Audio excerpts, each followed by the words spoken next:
Bem-vindos ao 9º episódio do Parar para Vender. Neste episódio nós recebemos Paulo Moraes, diretor regional de Portugal e Brasil da Crédito e Caução. Foi um prazer falar com um ex-líder meu, em que nós falamos sobre toda a questão de como alavancar as vendas a partir da gestão comercial. Eu quero vos agradecer, apesar do curto espaço de tempo que tem este podcast, já ter ultrapassado mais de 300 ouvintes, já ter chegado a mais de 10 países. Portanto, peço-vos, por favor, que continuem a ouvir e a divulgar estes episódios. Sem vocês, isto não faria sentido.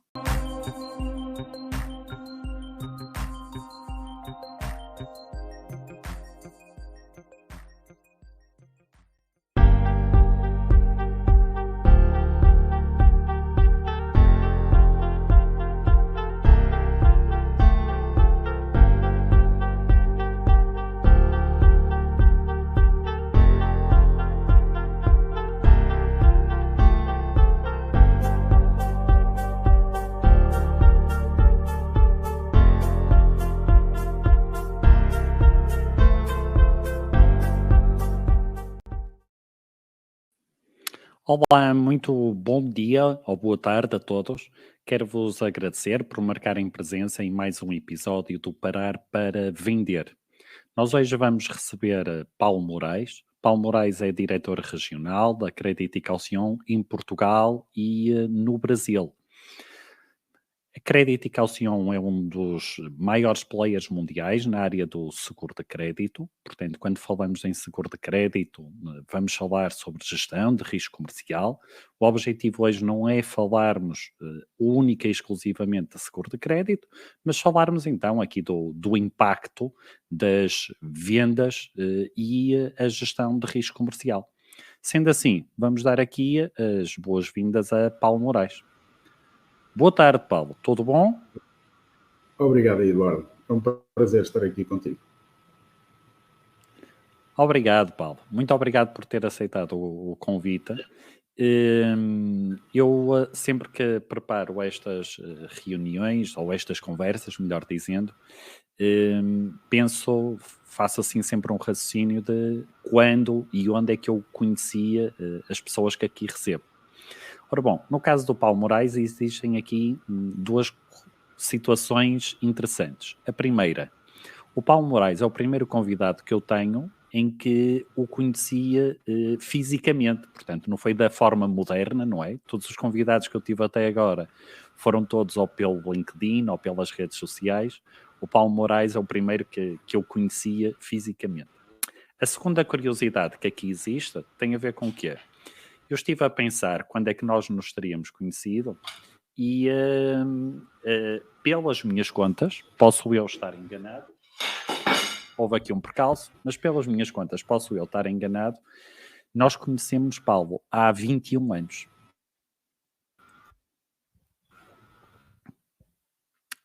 Paulo? Sim, sim. Sim, Paulo, está-me a Nós ouvir? estamos há 25 em Portugal. Sim, sim. Exatamente. Sensivelmente Ora bom, há 21 Paulo, anos. Foi pelas contas que eu fiz quando fui estagiar para a Espanha, portanto conhecemos mais ou menos então a essa altura. Então, Paulo, estamos aqui perante esta importância sobre as vendas, sobre o risco comercial. Existe aqui muito a ideia um bocadinho errada de que, ora bom, o que importa é vender, não importa é como se vende, portanto é vender com toda a força e depois logo se vê como é que se vai fazer as coisas. Aquilo que acontece, Paulo, é que nós estamos a começar a ter aqui uma realidade económica um pouco diferente. Então, aquilo que eu gostaria de perguntar ao Paulo é, de acordo com os dados da Crédito e Caução, qual é a evolução que está a haver aqui no risco comercial, quer em Portugal, na Europa ou mesmo no resto do mundo? Qual é a evolução que está a existir, Paulo? E eu diria que, inequivocamente, o risco de crédito tem vindo a aumentar significativamente. Ele aumentou de 2021 para 2022 e no que vai de ano, em termos homólogos, relativamente, portanto, ao ano anterior, temos crescimentos importantes, 2 dígitos. Mas eu diria que ainda não é preocupante, sejamos francos, ainda não estamos em níveis de pré-pandemia. Agora, eu diria que convém os pés que são muitos, digamos, os fatores de risco a ser prudentes quanto a este fenómeno. Nós estamos aqui a... A morosidade vai continuar a crescer. Creio que existem muitos fatores, de facto, de risco que nos fazem prudentes quanto tudo. A incerteza é, sem dúvida, a tópica dominante. E variações, devemos sempre pensar um pouco nelas e o que é que isto ainda vai dar de si. Né? Temos a guerra na Ucrânia que afeta, obviamente, o crescimento e o comércio mundial. Ninguém sabe como é que isto quando isto vai acabar. A certeza que temos é que já passou fizemos o primeiro aniversário da invasão da Rússia e acho que ninguém põe em causa, digamos assim, as repercussões económicas desta situação.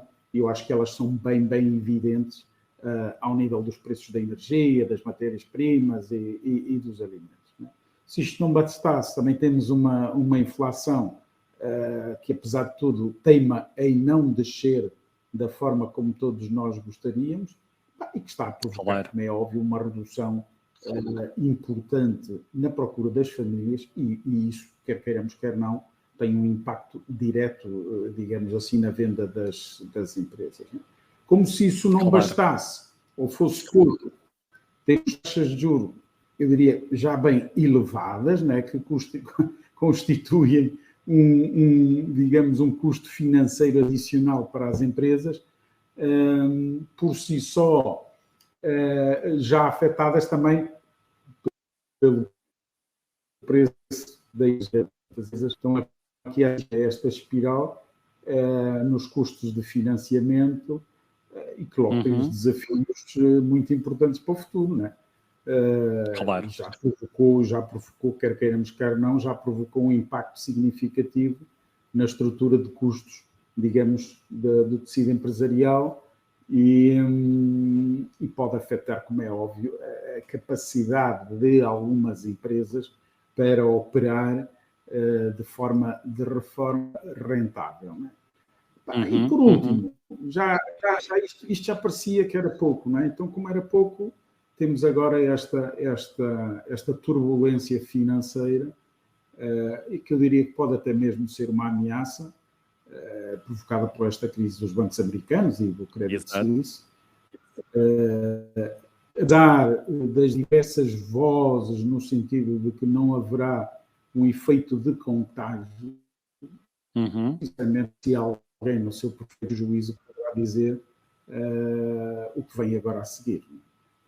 Portanto, eu diria que para finalizar um pouco esta questão, temos muita, mas mesmo muita imprevisibilidade, muita incerteza digamos assim, na economia global e eu diria que continuaremos a enfrentar importantes fatores adversos, fatores esses que nos vão levar, que nos devem, pelo menos, levar a estar muito atentos à evolução do risco de crédito comercial.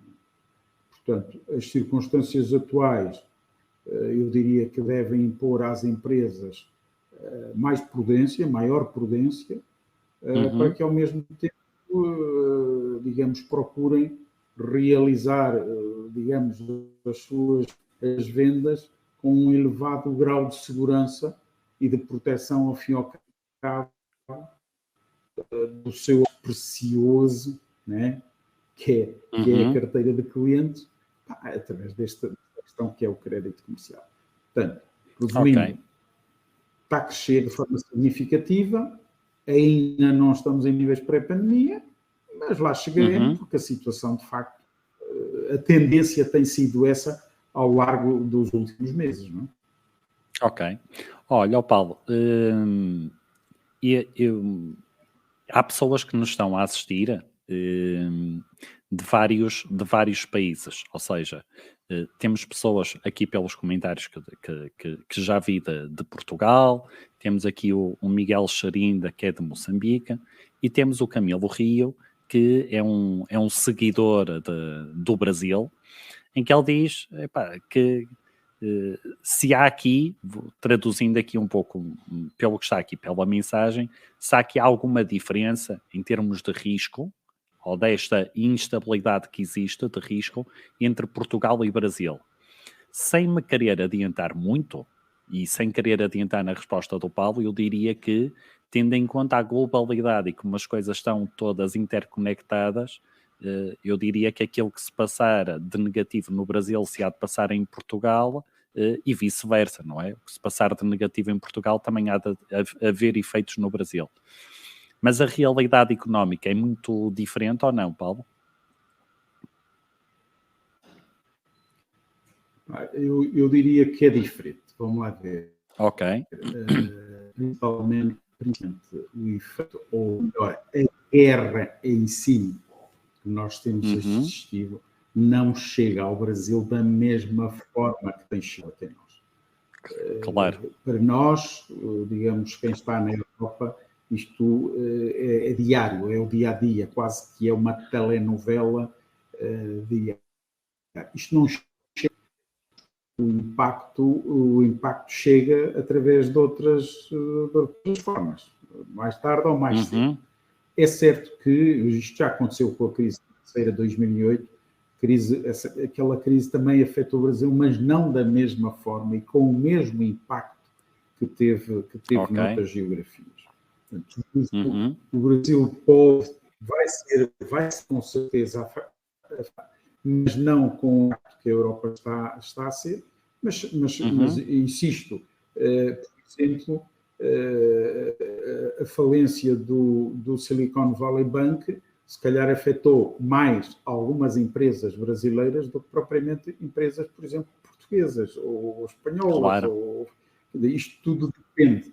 Né? Até aqui tínhamos um efeito que era meramente crise, guerra. Esse efeito até poderia ser positivo para o Brasil, porque o Brasil é, digamos, sempre um potencial vendedor, digamos, de bens, e principalmente de bens alimentares. Claro. Agora, com esta turbulência financeira, isto afeta de outra forma, e se calhar até afeta, digamos, o que está acontecendo nos Estados Unidos, até afeta com maior intensidade a economia brasileira do que propriamente, por exemplo, a economia europeia. Okay. Mas pronto, são circunstâncias, o impacto é diferente, sem dúvida alguma, mas o Brasil, só para termos aqui iniciou o ano 2003, não por causa da guerra, não por causa da inflação, não por causa da turbulência financeira, mas começou um ano com um verdadeiro míssil nuclear, não é? Que foi a falência ou recuperação judicial de forma melhor. Portanto, só esse Paulo, houve aqui um problema na internet. Houve aqui um problema na internet. Qual foi a empresa desse tal míssil? Americanas. Lojas americanas. Okay. Convenhamos, é como se fosse um continente. Portanto, foi do ponto de vista do setor, foi uma autêntica catástrofe. Mas pronto, são os actos que é para isso que nós cá estamos, é para isso que acredito. Muito bem. Eu decidi cortar a imagem da minha câmera para ver se a internet estabiliza um pouco mais, porque efetivamente está aqui a oscilar um pouco. Ora bom, tenho aqui um comentário de alguém que me está a comentar, Eduardo, atenção que não é só Portugal, Brasil e Moçambique, temos aqui um Miguel Amaro que nos está a dizer que está a nos ouvir na República Checa. Portanto, mais um país, eu também não quero que o Miguel Amaro fique aborrecido connosco. Sendo assim, Paulo, o que é que nós temos aqui apercebido? Existe muitas vezes a ideia, e até porque eu não posso esconder aquele que é o meu passado, porque eu até tenho muito orgulho nele, que eu já representei a Crédito e Caução, durante 16 anos fui agente da Crédito e Caução. E havia sempre aqui uma ideia, por parte de algumas empresas, de que gerir o risco comercial é um travão na evolução das vendas, não é? O seguro de crédito proíbe os vendedores de vender mais. Paulo, eu já deixei esta atividade há cerca de 3 anos. A pergunta que eu faço é, isto ainda continua a ser assim ou as ideias vão mudando? Como é óbvio, Eduardo, eu não concordo minimamente com essa afirmação. Eu também não. Convenhamos que vender a pronto pagamento, vender a crédito é outra completamente diferente. Vender a crédito implica um risco de crédito. Não é? O risco de crédito é igual à probabilidade de que o cliente não pague no respectivo vencimento. Portanto, uma venda a crédito implica sempre um maior risco de incumprimento ou de não pagamento. Não é? Eu diria que o simples ato de vender a crédito não tem nenhum interesse se não existir a respectiva cobrança. Como é óbvio. Agora, as empresas, seja por necessidade, seja por algum interesse específico, têm de dar crédito aos seus clientes, proporcionando-lhes facilidades de pagamento, financiando-as, mas, e reforço este mas, obviamente que o pretendem fazer com o menor risco possível. Claro. Porque no final de contas e no final do tempo, o que é verdadeiramente importante é receber o respectivo pagamento. Claro. Vender muito a crédito não significa necessariamente mais lucro nem mais rentabilidade. Pois Nós, não. no nosso dia-a-dia da nossa companhia, e tu sabes bem disso, não faltam exemplos desta situação. Não faltam exemplos de incumprimentos de clientes. Vários, ou até mesmo, e não são poucos os casos, de que um único incumprimento de um cliente de uma empresa possa significar essa empresa ir à falência. Por isso, convenhamos que eu diria que uma boa gestão de risco de crédito por parte das empresas é, na minha ótica, indispensável para proteger não só o negócio de cada empresa, mas também para garantir a rentabilidade e as solvências necessárias para enfrentar estas incertezas que temos estado aqui a falar. Vender, eu diria que vendar é fácil, vender não é assim tão fácil, principalmente com dentro. Não estou de acordo, eu acho que, e por isso é que nós temos muitos, graças a Deus, muitos e bons exemplos para todas as situações que nos forem colocadas. Mas por isso é que eu lembro-me sempre nestas coisas, lembro-me de um cliente nosso que começou connosco há muitos anos atrás, vendendo cerca de 400 mil euros, já superava dos 200 milhões de euros. E eu sinto uma satisfação enorme, porque ele usa e abusa, eu diria no bom sentido, de nós, empresa de seguro de crédito, não é? Claro que sim. E a verdade é que para chegar onde chega, alguma coisa havemos de não é a vender com incumprimentos que lá chega, não é? Claro que não. Paulo, eu recordo-me que muitas vezes, e é importante termos aqui noção de uma coisa, em momentos como aqueles que nós estamos a viver, que é o quê? Uma quebra no consumo, é normal que as empresas tenham necessidade e caiam na tentação de vender com uma menor margem de lucro. O que é que isso significa? Do meu ponto de vista, é que vender com uma menor margem de lucro significa que se houver algum incobrável, o impacto desse incobrável ainda é maior. Porquê?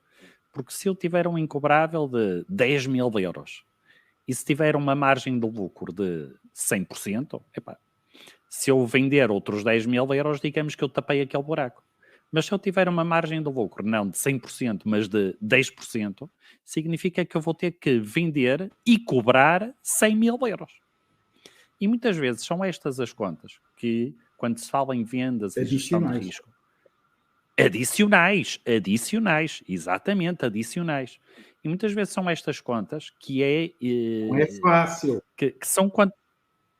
Não é fácil, mas são contas simples, mas que muitas vezes é esta simplicidade que demonstra a gravidade que pode ter um incobrável numa empresa. Porque há um bocado o Paulo dizia uma coisa que é importante, que é o quê?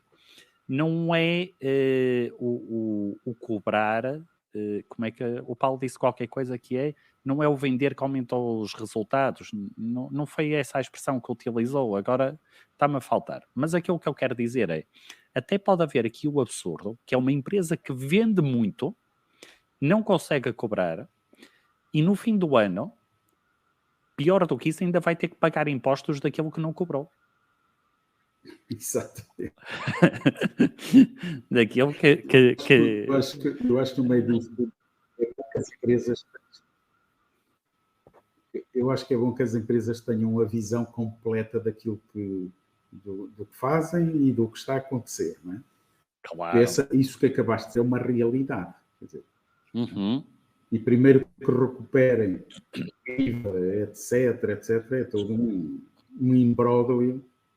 Mas claro. enfim, é o que temos, isto sem dúvida. É o que temos. É o que temos.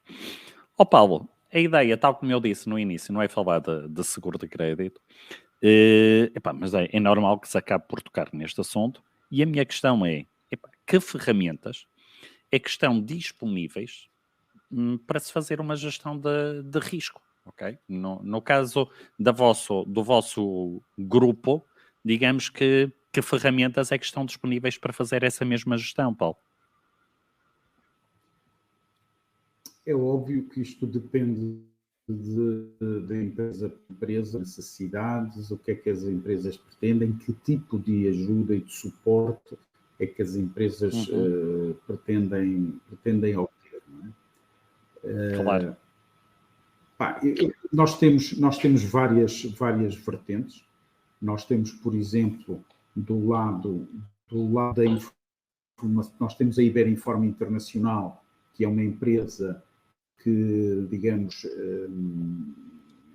presta e dá informação empresarial de apoio à gestão, ok? Mais variado tipo de soluções e de ferramentas, e até, quando digo informação inclusivamente para uso em estratégias de marketing, informação creditícia, etc, etc.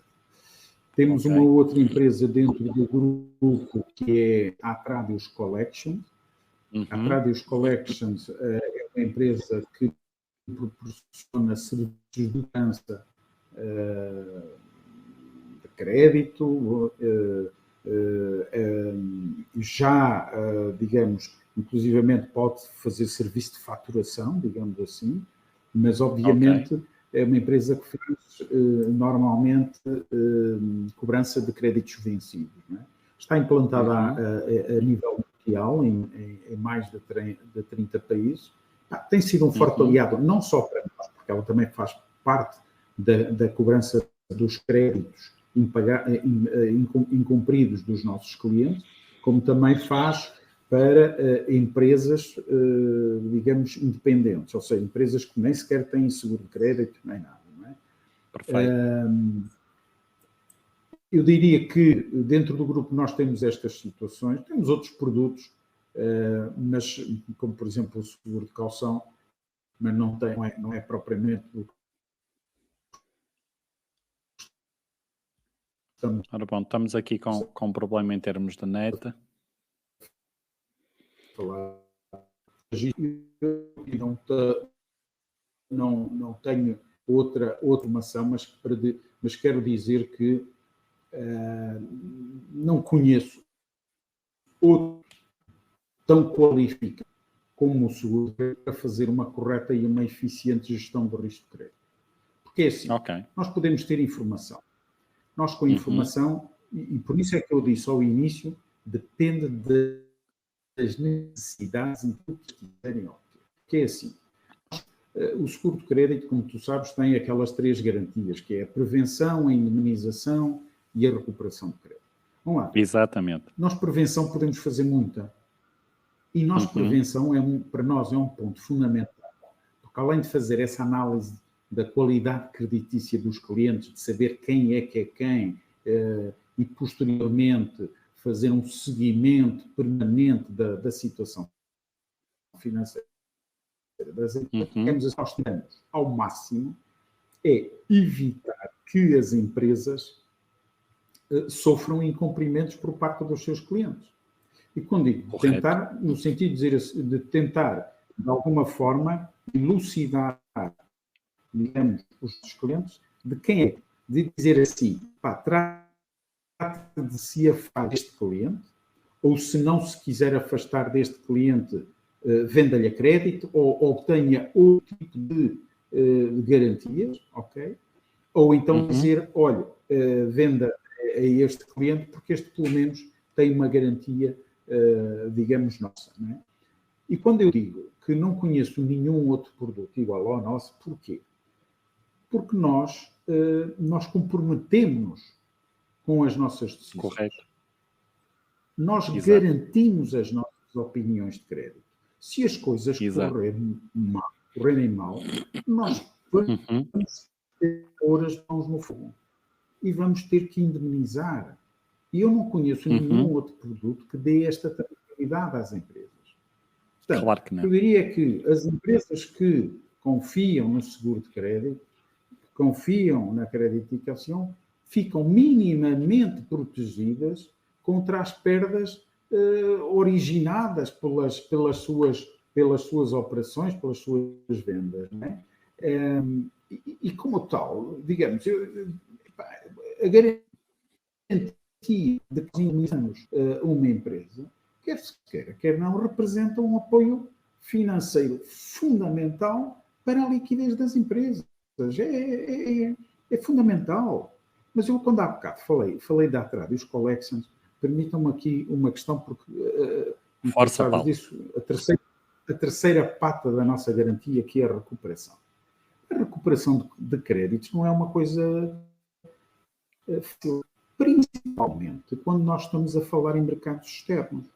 Porque uma coisa, para uma empresa portuguesa, uma coisa é fazer uma recuperação de créditos ao Alentejo, ao interior, a Lisboa ou ao Porto, porque dentro de Portugal, minimamente, todos nos vamos conhecendo uns aos outros. Não é? Mas se de repente um segurado nosso se lembra de vender para o Suriname, ou se lembra de vender para o Vietnã, ou para a China, ou inclusivamente para os Estados Unidos, seja lá onde for, as coisas funcionam de forma completamente diferente. Portanto, não é fácil para uma empresa portuguesa que tenha um incumprimento num país longínquo fazer essa recuperação de crédito. Seja porque não conhece a legislação, seja porque não conhece os costumes, seja porque não tem lá nenhum escritório de advogado ou algum advogado específico e conhecido. Graças a Deus nós temos tudo isso. Temos tudo isso em muitos países. Porque se há em quantos países é que o grupo já está, Paulo? O grupo está localizado em, se não me falha a memória, 55 países.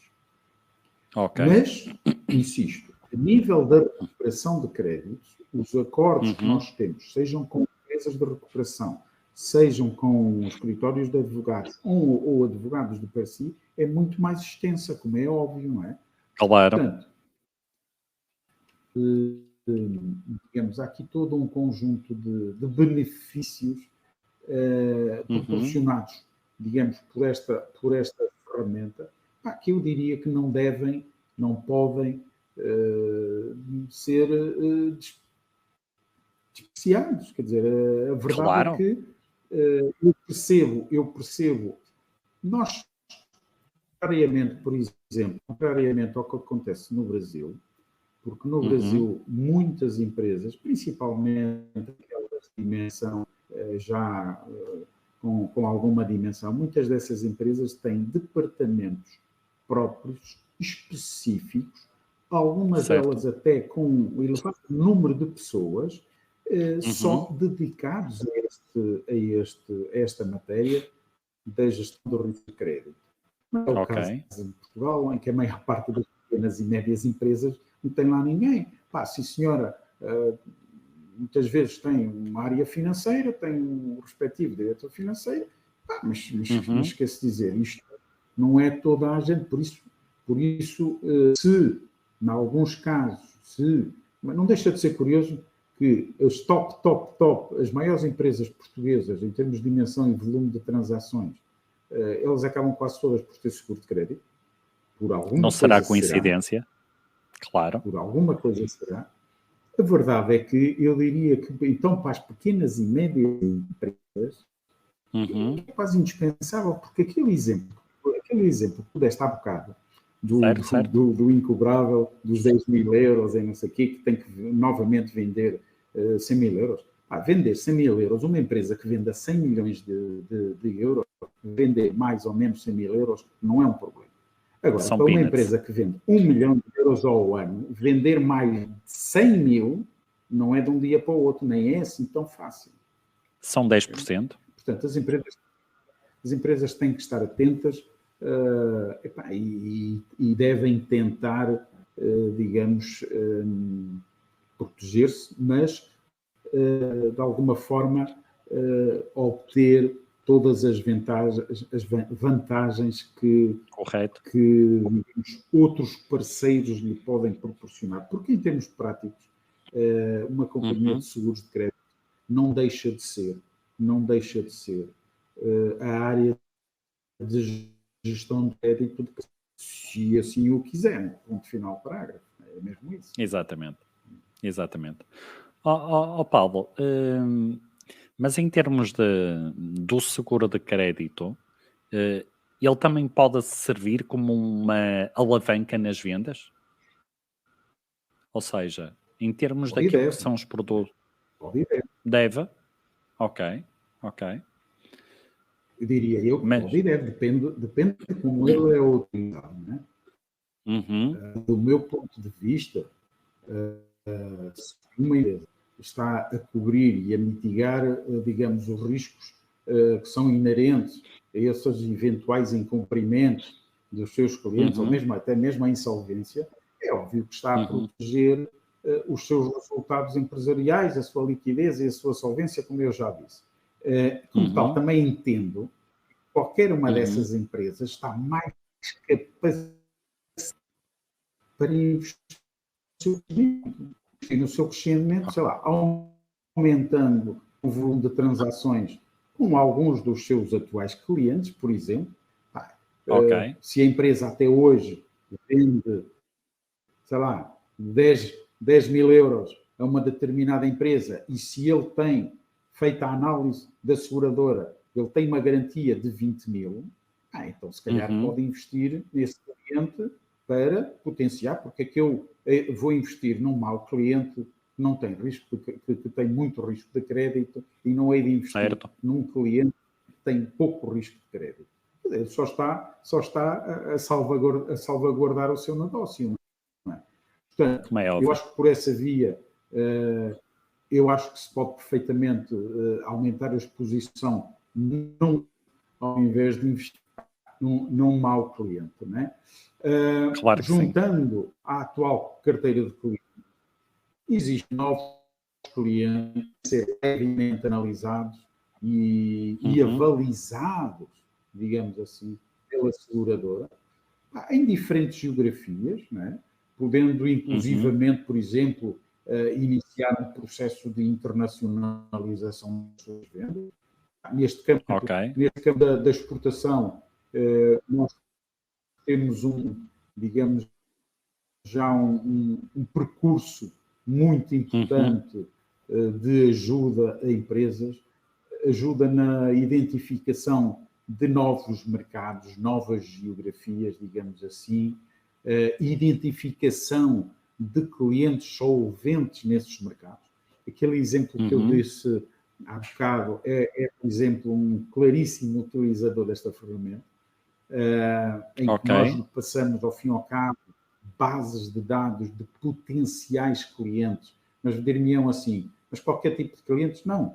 Clientes que, à partida, são clientes que são, digamos, garantidos por nós, portanto, com capacidade creditícia. Portanto, a pessoa, quando avança, já avança sabendo perfeitamente que o risco que corre, o risco está lá e pode acontecer, tal como aconteceu no caso que disse das lojas americanas. Mas é assim, mas esse é um risco que ninguém, não é expectável. Não é? Claro. Agora, há riscos expectáveis, não é? Porque às vezes pergunto se alguns das nossas empresas são mesmo masoquistas, não é? Porque há clientes que batem à porta e a gente a gente já sabe que eles são caloteiros, que têm cheques devolvidos na banca, que têm um endividamento brutal na banca, que isto e que aquilo, e eu só não percebo é como é que as empresas querem continuar a vender a crédito para essas empresas. Portanto, acho que tudo Paulo, isto pode ser... Eu aí, sem querer defender ninguém, muitas vezes o que é que acontece? Taxas de juro a aumentarem. Há empréstimos para pagar. Há salários para pagar. E muitas vezes o que acontece é, como não há uma orientação, muitas vezes os gestores, os sócios-gerentes, a direção-geral, acaba por entrar quase em desespero. E pensa assim, erradamente. Ora bem, nós não temos mais ninguém a quem vender, vamos ter que vender a este. Pronto, seja o que Deus quiser.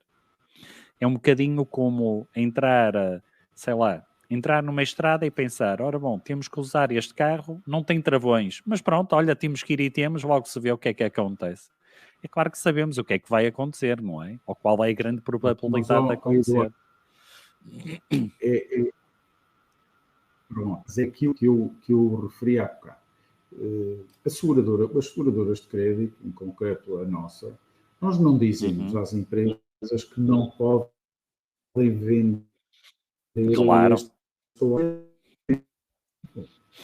Há determinadas empresas que, sim senhor, da nossa parte não vão ter proteção, porque nós entendemos que eles não são credíveis, não têm capacidade para assumir os seus compromissos. Mas o que estamos a dizer é, protejam-se de alguma forma, estejam mais atentos, obtenham garantias ou comprem garantias, não sei, vendam em prazos diferentes, encurtem os prazos. Agora, eu já sei que tudo isso acontece nas empresas, acontece muitas vezes a nível particular, as coisas nunca são como nós pensamos que deveriam ser. Mas muitas empresas que, por opção, preferem não ter nenhuma ferramenta de proteção do risco de crédito. Isso é que é grave. Cria-me alguma dificuldade. Mas ainda voltando a esta questão das exportações Certo. Nós, por exemplo, outra das coisas que depois poderíamos talvez falar mais à frente era de outros tipos de serviços que fazemos. Nós neste caso, inclusivamente, se a empresa entender necessário, nós podemos fazer testes de capacidade exportadora, podemos fazer planos de internacionalização, podemos dar concessionalizada, ou seja, para que as empresas possam criar diferentes estratégias de crescimento, abrir novos mercados e, obviamente, digamos assim, neste âmbito, poder potenciar as suas vendas, mas com níveis de segurança reforçados. Exatamente. É só isto. Agora, que o seguro serve para potenciar? Serve, sem dúvida alguma. E deve servir para isso. Agora, é preciso também saber como. Não é? Para onde e como é que medimos. Exatamente. Paulo, então, aquilo que nós temos é aqui também um ponto que é importante e que o Paulo já acabou por reforçar, ou seja, temos aqui a Crédito e Calcium, que dispõe de vários instrumentos de mitigação de risco, temos aqui o que é, portanto, pelo que eu percebi, a possibilidade, muitas vezes até ajudar as empresas a exportar, a definir planos de internacionalização. Temos também aqui este ponto que eu considerei relevante, que é o apoio de cobranças no mercado externo. E depois também temos aquelas empresas que, perdão, queiram comprar ou obter relatórios financeiros de empresas e elas próprias fazerem essa análise de risco, não é? Através dos serviços do Insight View. A pergunta que eu agora coloco, Paulo, tem a ver com outra questão, que é o seguinte. Em termos daqueles setores onde há neste momento, um maior agravamento de risco, nós já conseguimos distinguir, já há aqui uma tendência de quais os setores que está a haver um maior agravamento, ou ainda é difícil de detectar qual está a ser o comportamento? Não, já se notam algumas, aliás, notam-se alguns mercados, também é importante referir isso. Ok. Alguns mercados que são preocupantes, nomeadamente, por exemplo, o Reino Unido, de onde temos recebido os maiores impactos, digamos assim, Ok. da dimensão. E depois temos, como é óbvio, determinados setores de atividade, não é?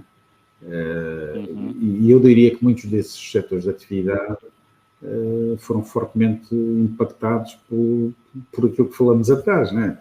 Custo das matérias-primas, aumento do petróleo, etc. Nós temos tido algumas situações, por exemplo, no setor dos transportes. Convenhamos, aqui há 2 anos antes, como, por exemplo, 2020, houve ali, por razões que eu acho que são óbvias para toda a gente, houve ali um setor que foi forte afetado, que foi o setor do turismo. Não é? Tudo aquilo que era hotelaria, restauração, etc., foi fortemente afetado. Eu diria que hoje em dia já não tanto, as coisas nesse particular passaram, mas o setor dos transportes, o mesmo setor petrolífero, o setor, por exemplo, da construção civil, tem estado a ser bastante castigado.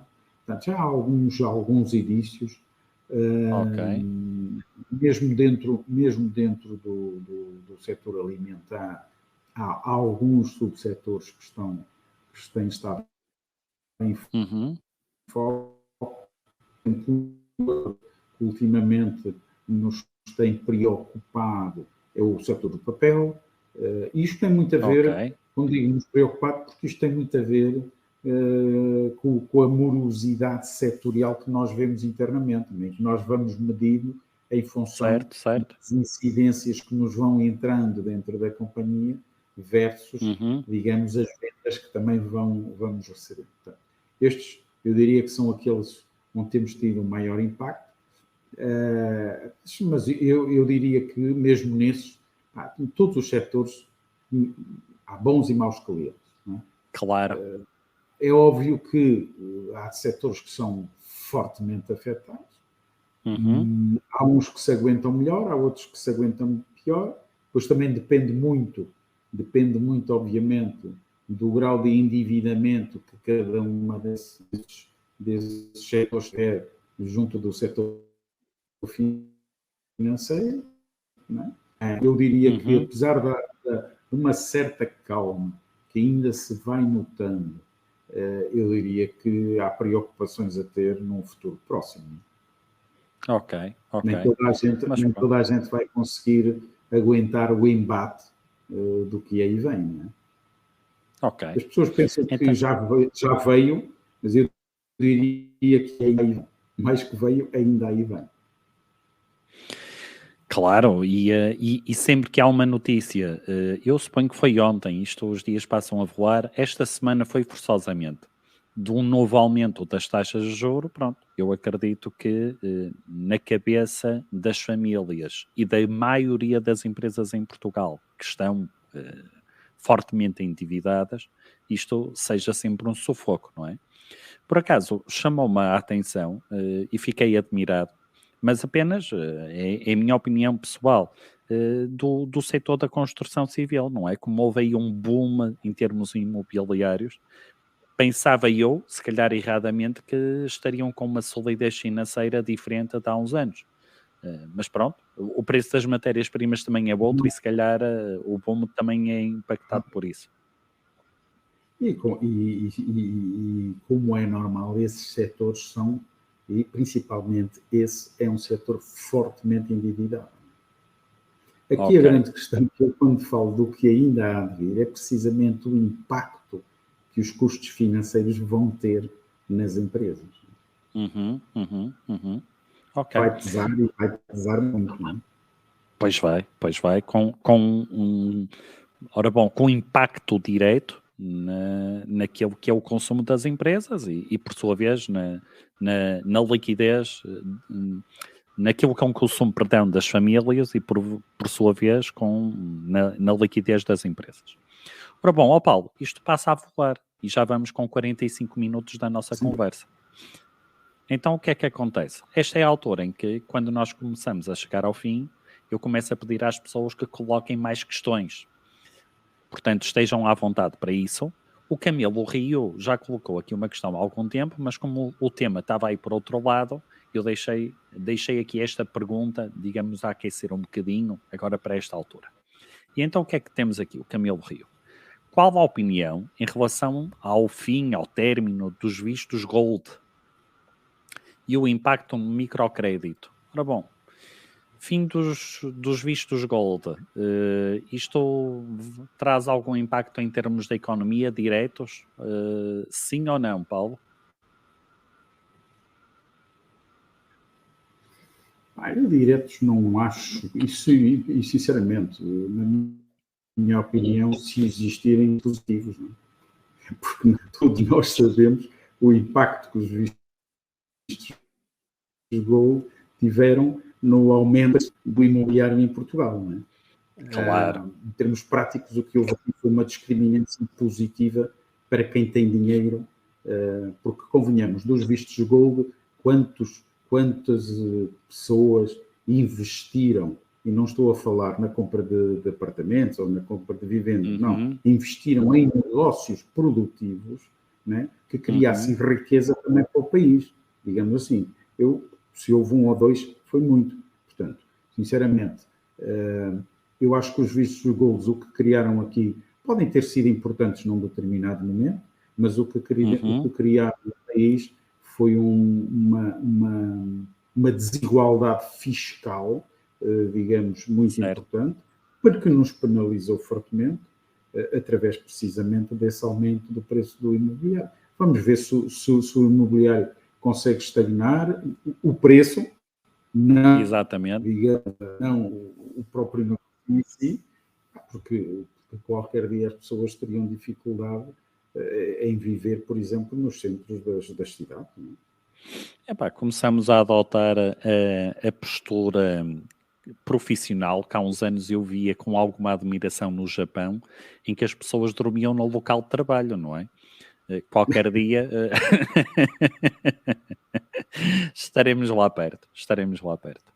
Ora bom, isto está a ter impacto. E então temos aqui um Miguel Charinda a dizer que o conteúdo é poderoso. Portanto, Paulo, a malta está a gostar, o que é importante em termos daquilo que é a partilha. Perdão. Então, sendo assim, Paulo, eu estes episódios do Parar para Vender têm este nome, porque eu acho que é sempre importante os vendedores, em vez de andarem aqui numa corrida doida, não é? Atrás dos objetivos, muitas vezes pararem para pensar. E o parar para pensar significa que é parar para vender. Então, eu, no fim de cada uma destas conversas, eu costumo sempre definir fazer aqui um bocadinho o resumo daquilo que foi a conversa que eu tive com o convidado, neste caso com Paulo Moraes, daquilo que possa ser um plano de ação para a pessoa, para o vendedor poder colocar. O que é que, e fruto daquela conversa que nós aqui tivemos, Paulo, o que é que eu aqui acho que seria importante? Primeiro, antes de venderem ou pensarem em vender, não é? Antes de abordarem o mercado potencial, ora bom, recorrer ou a uma empresa de seguro de crédito ou a uma empresa como, por exemplo... Sim, Paulo, está-me a ouvir agora? Paulo, está-me a ouvir agora? Ok. Estava então a dizer que os vendedores, aquilo que devem fazer antes de ir para o mercado, será então, muito bem, as empresas recorrerem a instrumentos como aqueles que nós hoje aqui referimos. Primeiro, se querem abordar novos mercados, muito bem, recorrer a serviços como, por exemplo, referiu o Paulo Moraes, em que permite que empresas como a Crédito e Calção consigam identificar potenciais clientes no mercado externo e com menor risco de crédito. E isso então pode ser oferecido por empresas como a Crédito e Calção, em termos de seguro de crédito, ou então empresas de informação financeira, como o Paulo referiu do Insight View. Eu diria que numa fase inicial será sempre esta a importância, não é? Antes de abordar, perceber o risco que existe. Não vale a pena a empresa estar a investir tempo, neste caso gastar tempo, naquilo que possa ser um cliente com mau risco. Concorda com esta primeira abordagem, Paulo?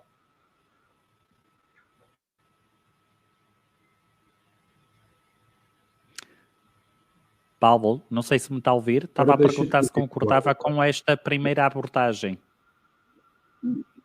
Perfeitamente, quer dizer, eu acho que, e eu percebo que muitas vezes nós somos atraídos, por um lado, pelo desconhecido e temos sempre a tentação, quando nos entra pela porta dentro, um negócio chorudo, muito bonito, muito volumoso, e todos nós pensamos que é isto que vai salvar, mas é esses que nós devemos dar maior atenção. São esses que efetivamente nos podem pôr em causa a empresa. Eu acho que sim, principalmente quando estamos aí para mercados diferentes e para geografias bem mais distantes, eu acho que é fundamental que as empresas não só conheçam os mercados, mas que reconheçam onde vão lidar, como é óbvio. Não é?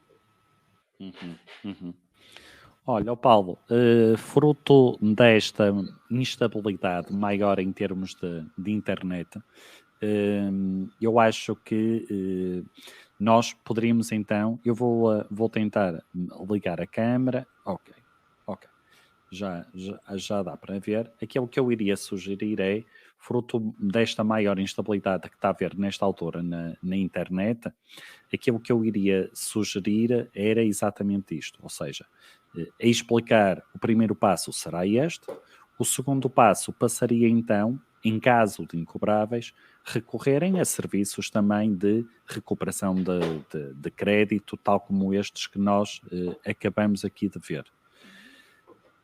Paulo, em termos daquilo que, digamos que são as vossas presenças enquanto grupo de Crédito e Calção, há alguma feira onde vocês vão estar que os nossos ouvintes ou as pessoas que nos estão a seguir vos podem contactar?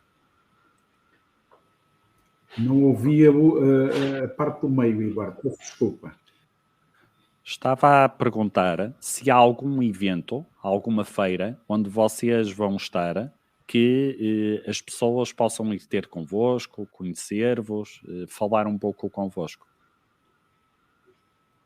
Sim, nós vamos estar já na próxima semana, que é na Sagal, a empresa uma feira do setor alimentar importante, e nós vamos ter muitas mais durante o resto do ano, mas esta é já a próxima.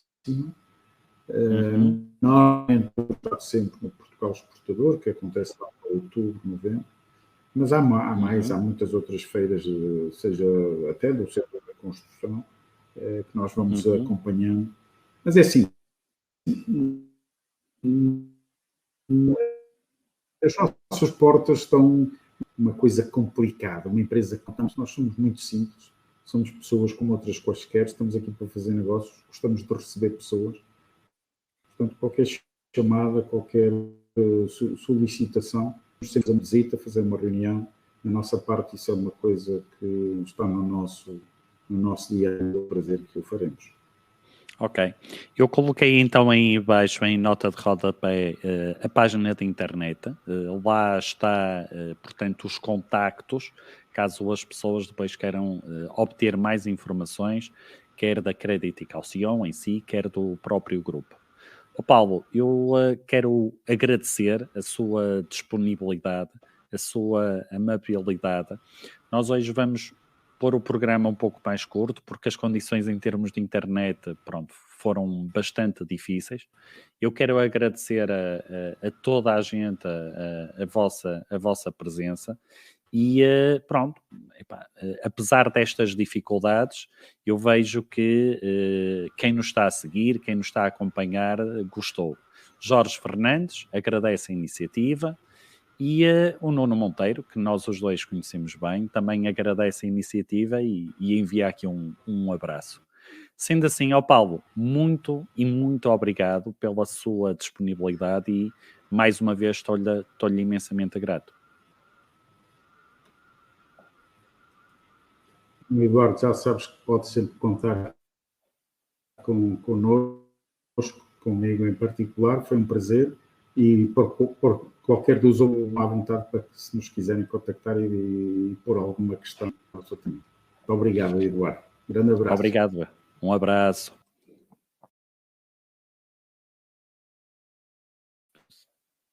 Ora bom, sendo assim, nós hoje vamos terminar então mais cedo. As condições hoje não foram as ideais. Eu quero mais uma vez agradecer a vossa presença, a vossa participação e já sabem, brevemente este programa, esta conversa, irá estar disponível quer em Spotify, quer no iTunes. Portanto, olhem, mais uma vez, muito obrigado e conto convosco para mais um plano de ação.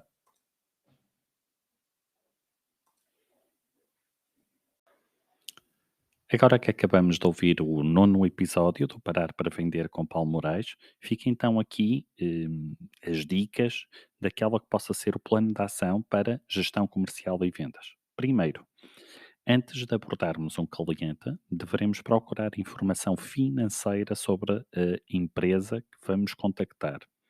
Depois, até para aumentar esse grau de segurança, deveremos, sempre que possível, subscrever aquilo que é o seguro de crédito, um importante instrumento financeiro que permite então prevenir o risco, permite a indemnização, caso não se consiga a cobrança, e permite também que haja a recuperação por parte da entidade seguradora.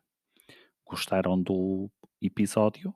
Então peço que façam like e partilhem junto dos vossos amigos e outros vendedores.